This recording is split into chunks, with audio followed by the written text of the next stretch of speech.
Welcome back, guys, and thanks for joining me. Today, I want to talk about a case that is actually getting a lot of heat right now because it was featured on Unsolved Mysteries on Netflix, and it is the first episode, or no, it's the second episode. Ray Rivera is the first episode. It's the episode of Patrice Endres, and it's titled 13 Minutes. So if you would like to keep watching, please do. So Patrice Endres disappeared on April 15th, 2004 from her hair salon called Tamber's Trim and Tan, which was on a highway called Matt Highway in Georgia. 600 days later after her disappearance, unfortunately her skeletal remains were found roughly 10 miles away in the woods behind Lebanon Baptist Church in Dawson County, Georgia. Patrice's disappearance and death remains a mystery to this day. This case is really bizarre, and I would love to know what happened to this woman, and it really gets me. So why don't we get into it?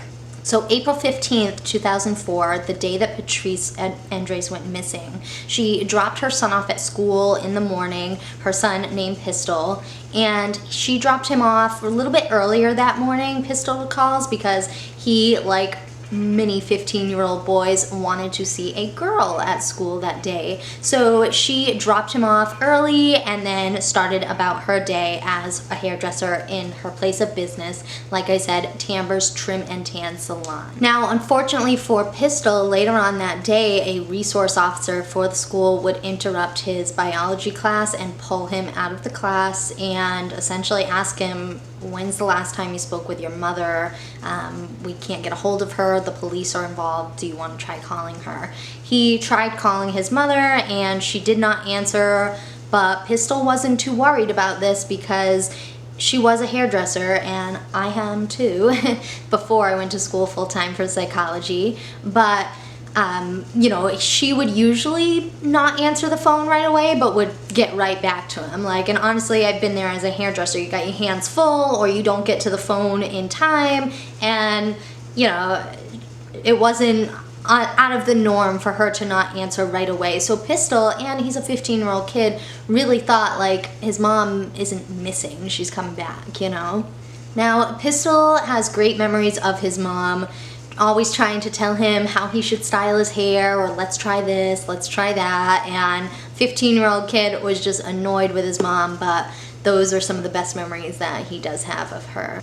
Now, when Pistol was only roughly 8 years old, his mom, Patrice, had met a man named Rob Endres, and he was 50 years old and she was 30, so there was a 20-year age gap between them, and they did end up getting married. And they met at the salon, actually. Rob had come in there for a haircut, and then that's when they just kind of hit it off. They were together 7 years before her disappearance. And again, I think some people think it's weird that he's 20 years older than her, but personally, I don't see anything wrong with that at all. My boyfriend is 13 years older than I am, and I have had past relationships that are a larger age gap. So it really, I mean, as long as it's two consenting adults, I don't see an issue with that, but I know some people have a problem when an older gentleman is courting a younger girl. Why do I sound like I'm from the Victorian age? Courting? So Rob and Patrice were together for 7 years before her disappearance on April 15th, 2004. Now, Rob describes Patrice as a really loving, bubbly, warm person, and she was a hairdresser, but many of her clients would come into the salon just to hang out with her, just to talk and just spend time with her. People gravitated towards Patrice. She was just that type of a person. And a client of hers, actually named Ann McDonald, had become close friends with her for years. She was also a client of hers, and Anne had gotten a service at the salon by Patrice the day before she went missing, and Anne recalls that Patrice had said to her, are you coming back tomorrow to like hang out? Because I guess Anne McDonald did this regularly as one of her friends, would just stop by the salon, even not for a service, just to hang out. And Anne actually recalls she would almost stop there daily on her way home from work just to pop in and say hi to Patrice. Now, Anne On her way home from work on April 15th, the day that Patrice went missing, called her cell phone to let her know she was coming by, and Patrice didn't answer. And for Anne, this was a little bit odd because, you know, it went right to voicemail. It didn't ring and ring and ring or anything like that. Like, it was as if her phone was dead. And she said that it was never like Patrice to have her phone dead in the middle of a work day, you know, because people would try to be getting in touch with her and everything. So it wasn't actually until Anne had pulled up to the salon and she saw the crime scene tape and police were already there. Now, Sheriff Ron Freeman recalls that the police received a 911 call from a client of Patrice's because they went to their regular appointment and Patrice was not there. Her vehicle was there. The cash register remained left open. Her lunch was on the counter as if she had just microwaved it, and this was about noon time. So it was like, by all accounts, she was just there and then she was gone. But police didn't see any signs of a struggle or anything like that. It just literally looked like she cashed somebody out and left the cash register maybe ajar by accident, warmed up her lunch, but there was no furniture tipped over, nothing of that sort. There was no indication of a struggle or that a crime had been committed. Now, her son, Pistol, at the time, he was 15 years old, and he truly believed, like, she'll come back. Like, it's, you know, I think a 15-year-old boy is pretty naive that something might happen to his mother and she's not going to come back. But he was very close with his mom, and he really did not think that she would just up and leave him. And if she did, she would come back. There was a reason for it. Now, her husband, Rob Endres, recalls that day, and he was at work between like 2 to 3 in the afternoon when he got the call from police stating that his wife was missing. Rob got to the salon and met with investigators. They told him they wanted to interview him down at the station, and Rob says on Unsolved Mysteries that this was not a surprise to him by any means because he has a degree in criminology and he knows that the husband, a lot of the time in a missing persons case, is the first person they look at. So he was not surprised and he was cooperative with interviews. Now, the only thing out of place in the salon, or outside actually, was Patrice's vehicle. Now, clients have said that Patrice used to back her SUV into the parking lot. When police got there, her car was actually facing a westward position, like right out almost in front of the salon, and it was not backed into her usual spot that she always parked in. So during the search for Patrice, they had canine units. They searched the surrounding area and the woods around the salon, and there were no sign of Patrice, and there was no scent really of Patrice for canine units to pick up.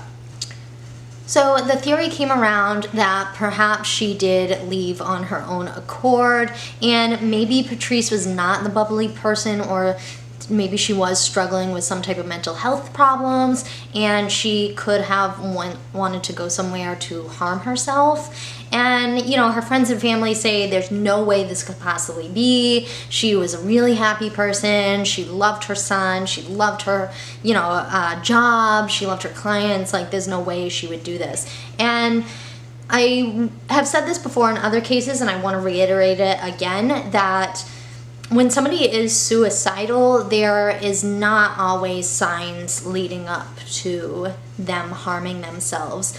Quite often, actually, people that do want to harm themselves in any shape, way, or form will actually appear very happy and relieved, just normal the days leading up to their death. And the reason being is because they actually have this sense of the end is near, and they have comfort in knowing that they're gonna be out of their misery very soon. So they actually get this like almost high of euphoric, like, oh, thank God, I'm almost done with life kind of a thing. You know, it's actually really sad. So I think that's really important to keep in mind in missing persons cases or unsolved deaths where people think suicide is never an option. I personally disagree with that, because it always should be an option, because there is never always clear-cut signs in every single person's suicide. It's just, you got to take that into consideration. As much as it is hard for friends and family to think that their loved one could have taken their own life on their own accord, it is possible, and it is, something you definitely got to look into. Now, Pistol, her son, he recalls that he was very close with his mom, as I said before, and interestingly enough, Pistol says that about 2 weeks before Patrice went missing, she actually asked him that if something ever happened to her, where would he go?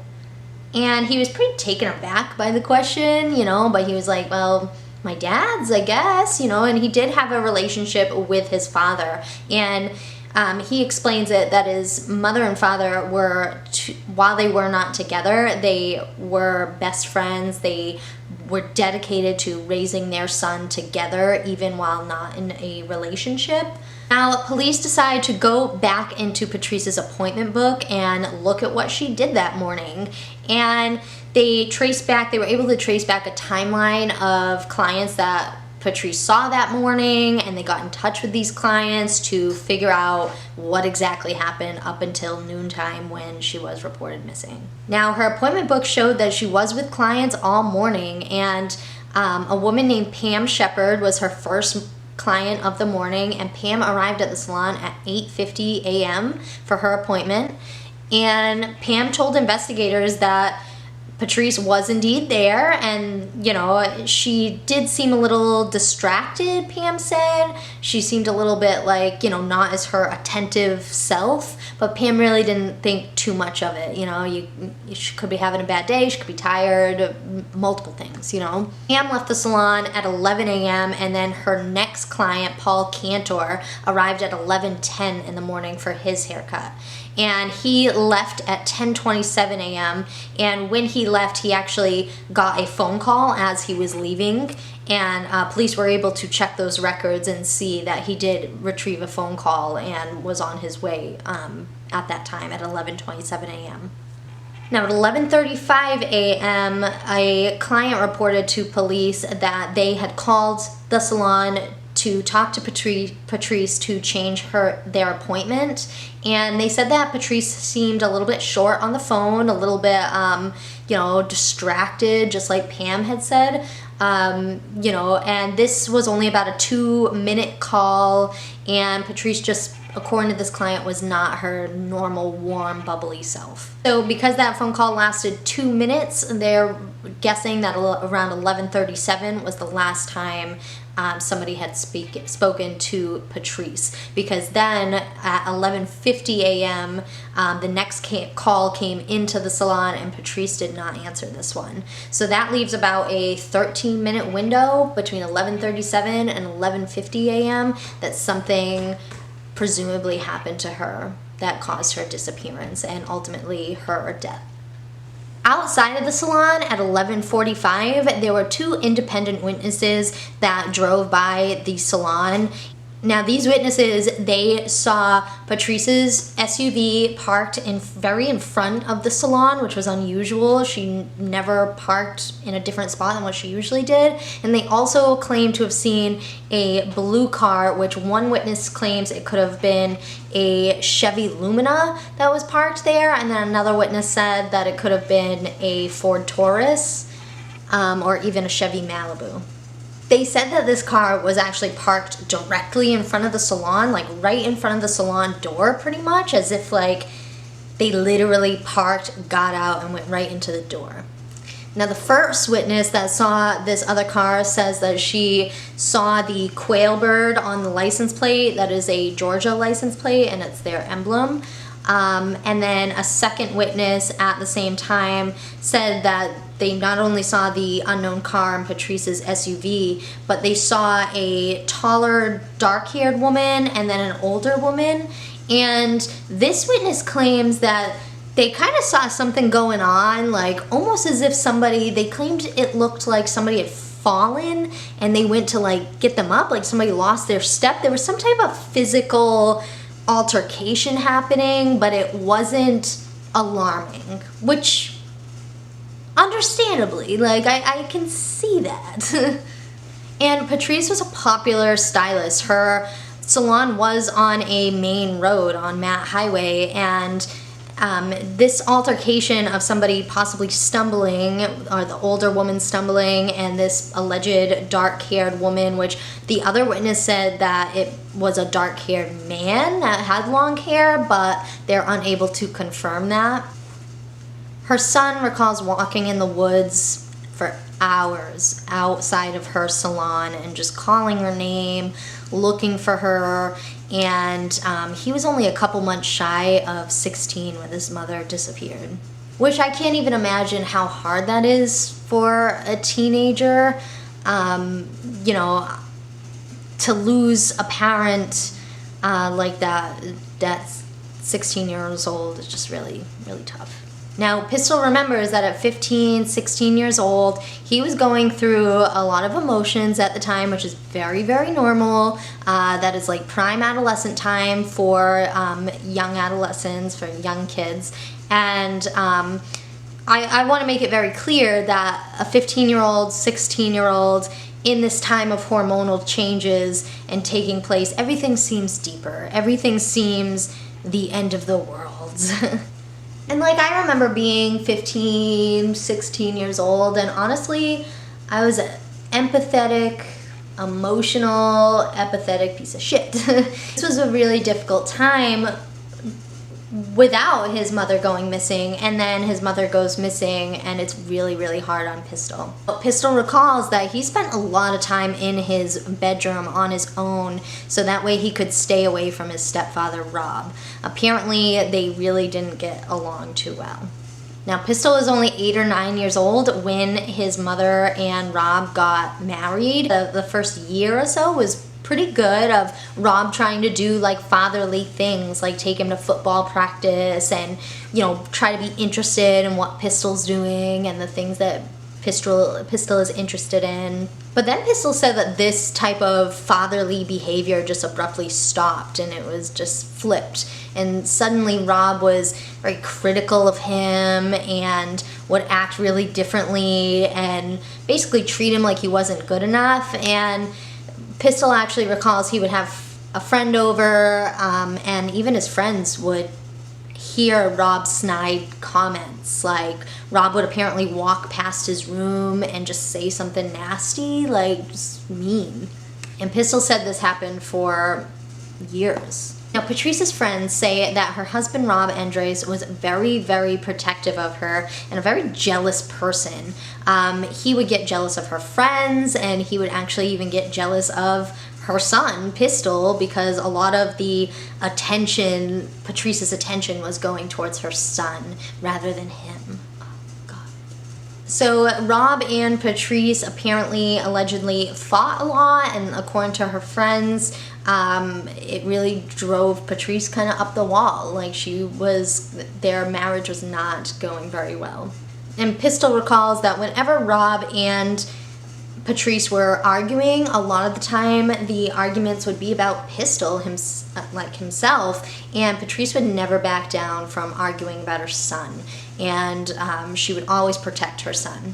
And Rob claims that these arguments about Pistol were because, you know, Rob didn't understand why she didn't discipline him well enough, and he was always running around crazy. And Rob even says, like, he didn't see anything in him, he didn't see a future in him. And, you know, I think that's fucking weird to say about your 15-year-old stepson. Like, aren't all 15-year-olds, like, not having a future? Like, I don't know, it's just fucking weird. And he literally said, he's like, I didn't see any future when I was with him. And it's just kind of a bizarre thing to say about a 15-year-old kid. Like, not every 15-year-old kid is Einstein, you know?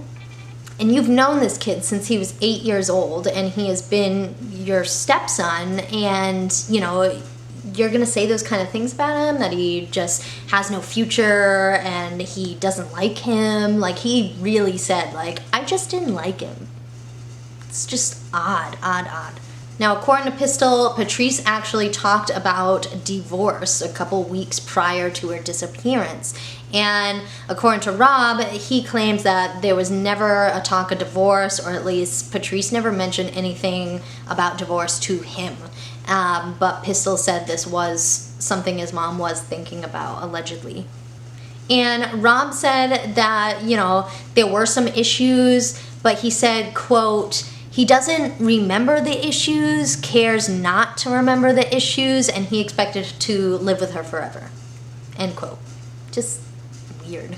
Now, this is where things in the case get really personally, for me, they really take a turn.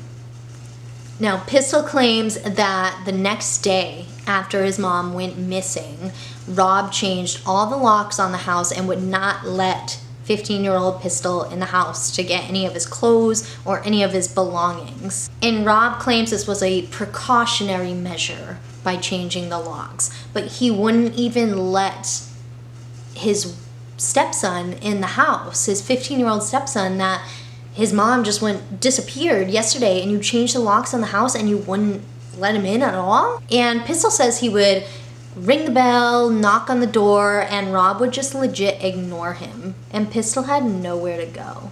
Now, Rob says he didn't want Pistol in the house, and he said to be on the safe side, just go somewhere else.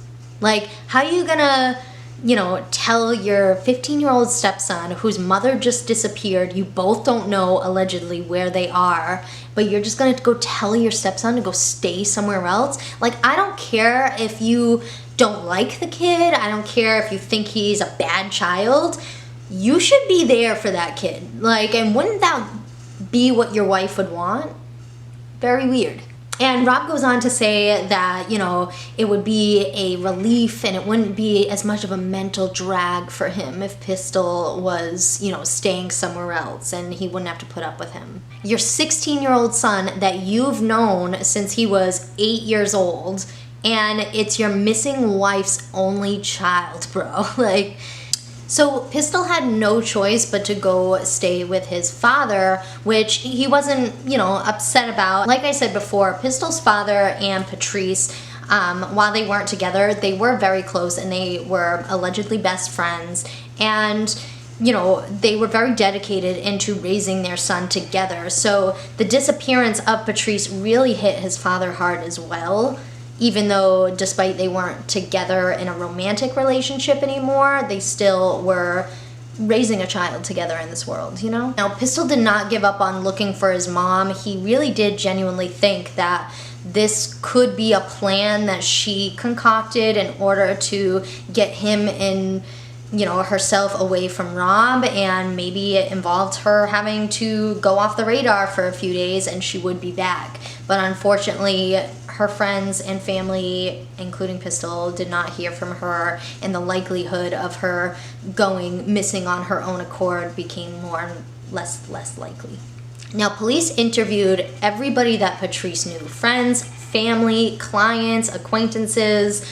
They looked at financial records, they looked at phone records, anything that could give them some type of a lead. And they eventually honed in on a suspect named Gary Hilton. The reason why they honed in on suspected Gary Hilton is because he actually had murdered a girl in the same county. Her name was Meredith Emerson. And Meredith Emerson went missing and was kidnapped by Gary Hilton along with her small dog. And he actually kept Meredith alive for a few days before apparently brutally murdering her. Now, Gary Hilton had been in that county for a while, and it came about that law enforcement discovered that he was known for, like, conning people out of money. He would, go to places and ask for money, and one of his favorite places to go, according to Gary, to con people out of money was hair salons. And apparently his favorite time to do this, according to Gary, was around lunchtime.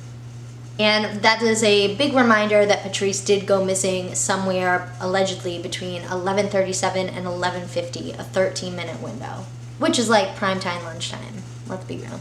Investigators can't rule out Gary Hilton, but they also can't say he had anything to do with her disappearance. He was a known sociopath and he looked really good as a potential suspect, but they didn't have enough to get him on.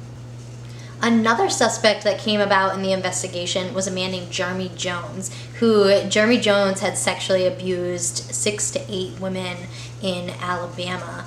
And Jeremy was very forthcoming with information on his crimes and really didn't hold anything back from investigators. It was like typical sociopath, he likes to talk.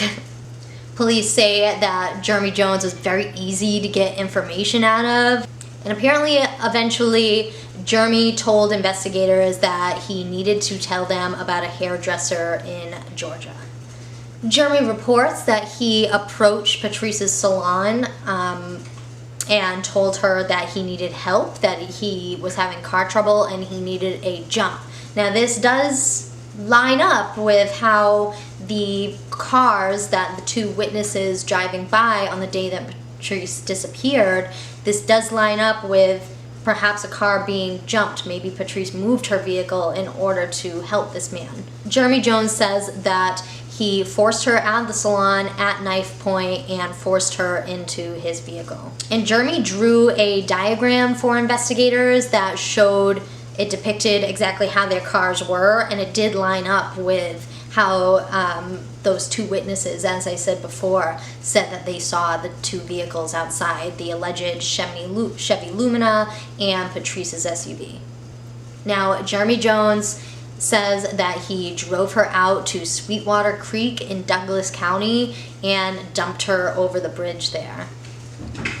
The police, getting this information from Jeremy Jones, immediately go to the area, but they find no sign of Patrice. They have cadaver dogs again, search teams, and they find no sign of Patrice's body. And lo and behold, Jeremy Jones actually recanted this confession later. Now, many times people will take credit for a murder that they didn't commit. It's a very sociopathic thing to do. But a lot of times convicted killers, they actually will own up to, killing people that they didn't actually kill in order to get almost like this fame type of a thing, or like, look at me, look how like badass I am. And it's almost like rewarding for them, like, ooh, look who else I killed, like I'm so heinous. So police don't eliminate Jeremy Jones from their investigation, but they believe that he was lying just to get recognition or take credit for her disappearance. But also, on the other hand, he did say some things that police really think that only somebody guilty would know. And police also state that he knew things that only somebody would know if they were there when she went missing. He knew things that were not put out into the public, apparently. So this leaves him a high possibility on their suspect list.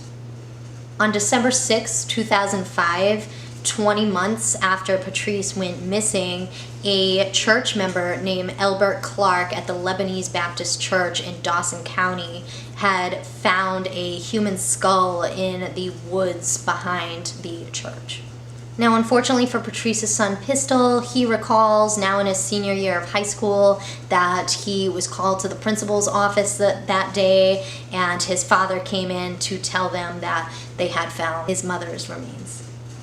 Now, they had a team of people sent, investigators and CSI sent out to where the body was found, and the detectives say that it was a really rough terrain around that area, which leads police to lean towards the idea that it would be very hard for somebody to carry a body to that area. Now, obviously, Patrice's bones were found there, and so she got there somehow, but they're claiming that because of the landscape, it would have been really hard for somebody to carry a deadweight body to that location. So then they began thinking perhaps there was a possibility that she walked out here, that she was, held at knife point, held at gunpoint, forced, to walk out into these woods.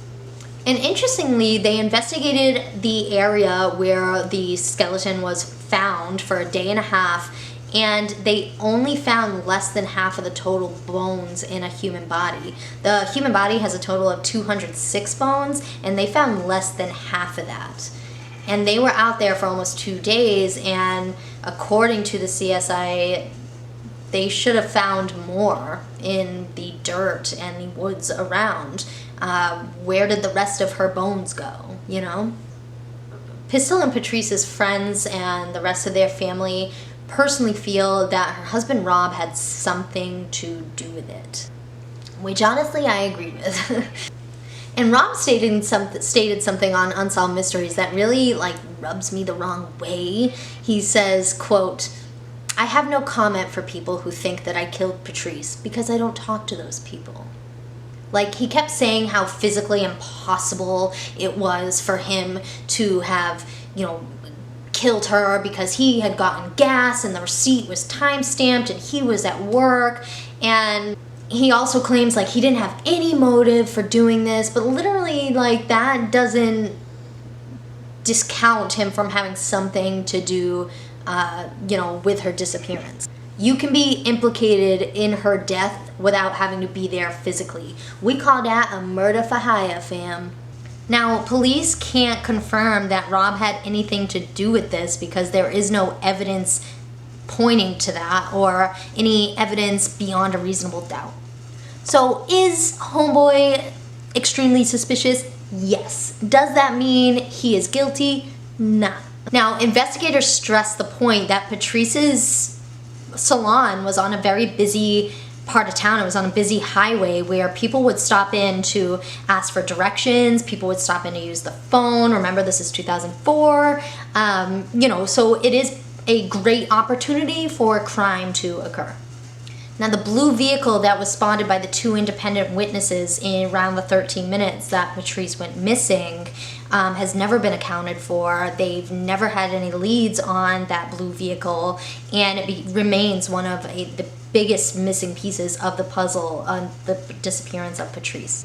Another somewhat odd thing is that Rob asked the funeral directors to reassemble Patrice's remains as best they could anatomically. Remember that only less than half of her bones were actually found. So the funeral director apparently did put her bones together for Rob. That way he could kind of have a last goodbye. And Rob admitted that he took her skull and carried it around the funeral home for a little while, saying goodbye, and then he put it back and kissed her and left the funeral home. He then goes on to say that after she was cremated and he got the ashes back, that he slept with her ashes for a few days. He says she was like his teddy bear, and that's how they always cuddled, and that's how they always slept together. And I do want to say, from a psychology perspective, that everybody deals with grief differently. Expressing grief can be very different from one person to another. So one person's way of expressing grief can come off as very odd to another person. But it's just one of those individual things that those expressions can be very weird to some people, when really it's just how somebody is personally dealing with things. Personally, do I think it's weird? Yes, quite a bit. He also makes the comment when he's showing the ashes of Patrice to the camera. He makes the comment of he has her forever, and that is just really, really odd behavior. To me, that's incriminating, more incriminating-ish than carrying around her skull around the funeral home. Like I said, people deal with grief in very odd ways. Does that make them implicated in the person's death? Absolutely not. Absolutely not. Patrice's son Pistol is very hurt to this day that Rob has obtained his mother's ashes instead of him. He continues to look for justice for his mother and find out exactly what happened to her that day on April 15th, 2004. If anyone with information regarding the disappearance and unsolved death of Patrice Endres, you can contact the Georgia Bureau of Investigation tip line, which is 800-597-8477, or you can go to unsolved.com. If you'd also like to watch the episode on the Unsolved Mysteries on Patrice's case, it is the episode titled 13 Minutes. I believe it is the second one after Ray Rivera. Thank you guys so much for watching. Thank you guys for coming back. I really appreciate it. If you're new, welcome. I'm glad you're here. Definitely leave me a comment down below what you guys think about this case, because I know if y'all are watching true crime on YouTube, and especially this case, you've probably more than likely seen the Unsolved Mysteries episode. So really let me know your thoughts on this, because I have my own personal thoughts. I really do think her husband Rob had something to do with it, but it's just one of those things, there's no evidence and you can't prove beyond a reasonable doubt, which is the whole point of a trial. So let me know what you guys think, and I will see you next time. Bye guys. Go Red Sox.